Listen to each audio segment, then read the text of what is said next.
Menjadi seorang ayah bagi Haji Hussein Yazdani sangat membingungkan.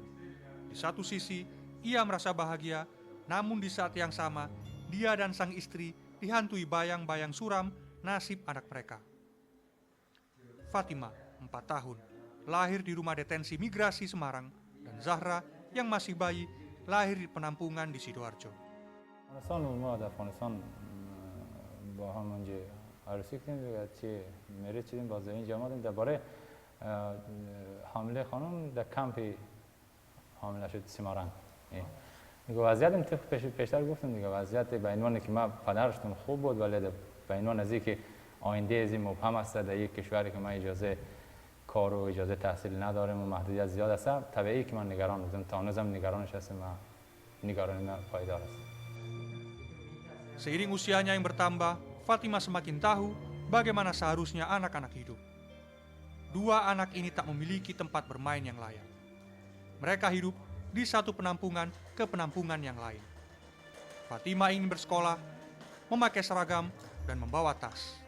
Berulang kali Fatima meminta itu kepada kedua orang tuanya.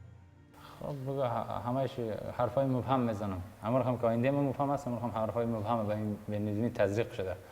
یعنی من فعلا فهمیدم وقتی فعلا من گپا رو میگم میفهمم که دروغ میگم چون مبهم است دیگه وقتی که آینده من مبهم آینده ازم مبهم شده نمیاله اون حرفایی که من مبهم میزنم برای از اول قبول میکرد ولی حال قبول نمیکنه حال میگه تو دروغ میگی. Mendengar jawaban ayahnya, Fatima terkadang marah dan menangis. Ia ingin hidup seperti anak seusianya.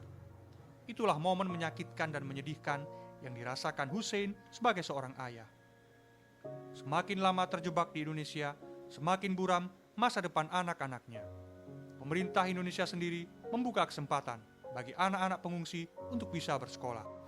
Kami memfasilitasi mereka bisa sekolah karena ada regulasi baru yang membolehkan mereka bisa sekolah formal. Namun tak semudah itu mengajak anak-anak ini pergi ke sekolah. Alikan Alizada, pengungsi asal Afghanistan lainnya, mengalami masalah ini. Sudah lebih dari 1 bulan, Abdullah, anak sulungnya, tak ingin kembali ke sekolah. Ketika ditanya, Abdullah hanya mengatakan tidak, tidak, dan tidak. Ali menduga faktor bahasa menjadi penyebabnya. Abdullah tak memiliki teman. Selain itu, selama 5 tahun ini, anaknya tak memiliki aktivitas seperti anak seusianya pada umumnya. Alasannya itu dari ini 5 tahun nggak ada acara sekolah, nggak acara lain-lain lagi, itu harus sulitnya sedikit. Sistemnya dari sekolah Indonesia seperti Afghanistan beda. Ali tak kuasa menahan tangis ketika teringat nasib anak-anaknya. Masa depan Abdullah suram.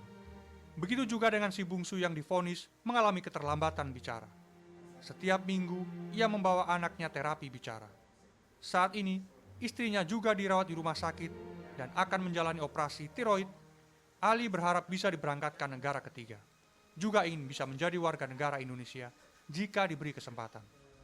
Itu saya nggak ada salah. Indonesia, negeri 3 itu harus untuk saya sama.